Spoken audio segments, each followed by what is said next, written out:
नमस्ते, म स्वरूप सैनी। म केटीएसबाट ग्रेजुएट भएँ अहिले भर्खरै।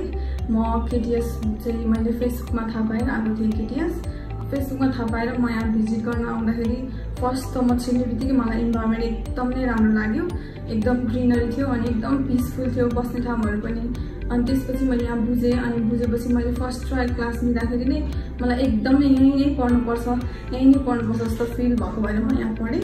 अनि यहाँनिर चाहिँ मेन कुरा इम्पोर्टेन्ट के छ भने हामीले थ्योरी नलेज मात्र होइन क्या, प्र्याक्टिकल पनि पाउँछौँ यहाँनिर चाहिँ। अनि हामीले प्र्याक्टिकल पनि कस्तो पाउँछौँ भने थ्योरी प्लस प्र्याक्टिकल पाउँछौँ। जुन पढ्यो हामीले त्यही प्र्याक्टिकल गरेपछि त त्यो गरेको चिज त आफूले प्र्याक्टिकल गरेपछि त बिर्सिँदैन नि त।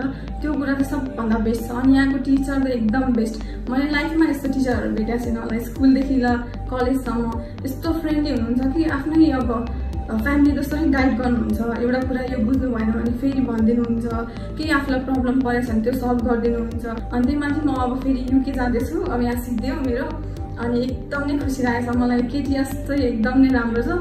म सबैलाई रिकमेन्डेसन दिन चाहन्छु कि यहाँनिर